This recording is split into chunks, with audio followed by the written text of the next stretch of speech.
Bonjour toi, comment vas-tu aujourd'hui? As-tu passé une belle semaine?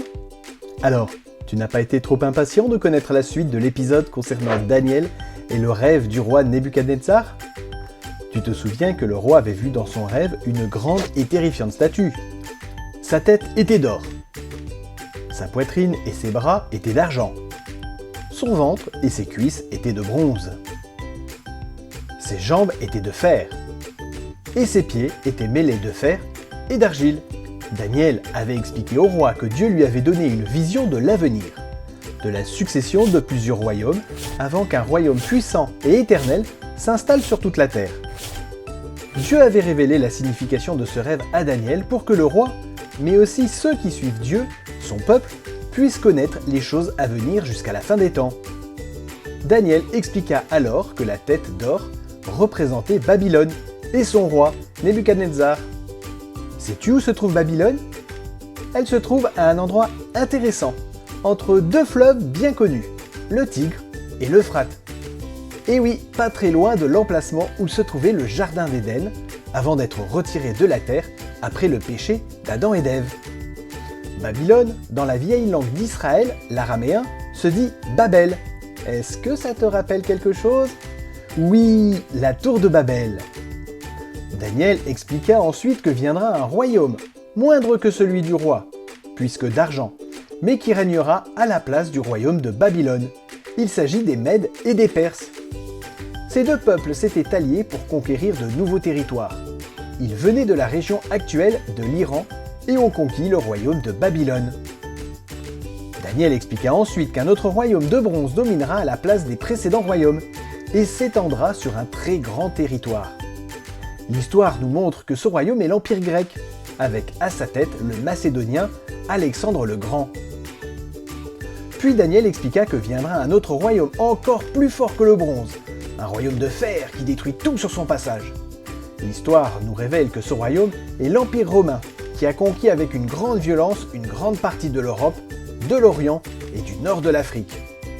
Alors, Daniel expliqua que viendra à sa suite un royaume dans la continuité du précédent, fait de fer, mais aussi d'argile, des pieds en partie fragiles et en partie solides. L'histoire nous montre qu'il s'agit d'une version différente de l'Empire romain, qui n'est plus un empire, mais une association de royaumes européens, avec à leur tête un pouvoir religieux, le pape. Mais ce n'est pas tout. Dans le rêve du roi, une pierre s'est décrochée de la montagne sans l'aide d'aucune main. Daniel voulait dire par là que c'est Dieu qui a décroché la pierre. Cette pierre a pulvérisé la statue, la réduisant en poussière. Autrement dit, il n'en restait plus rien. Daniel expliqua que cette pierre devint une montagne qui remplit toute la terre. C'est en fait une prophétie qui prédit l'avenir. L'avenir qu'un jour viendra où Dieu établira son royaume sur toute la terre après avoir détruit les autres royaumes dirigés par Satan. Cette prophétie explique donc que Dieu, par son Fils Jésus, reviendra un jour pour sauver son peuple du mal et lui faire hériter d'une nouvelle terre. Si tu veux connaître les dates de succession des différents royaumes, jette un œil dans la description de cette vidéo. Mais tu sais, Dieu est un Dieu génial.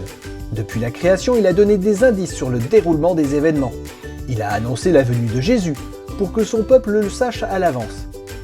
De même, il a annoncé à son peuple ce qui viendrait après le passage de Jésus sur la terre jusqu'à son retour. Et tu sais quoi? Il l'a fait de façon super précise.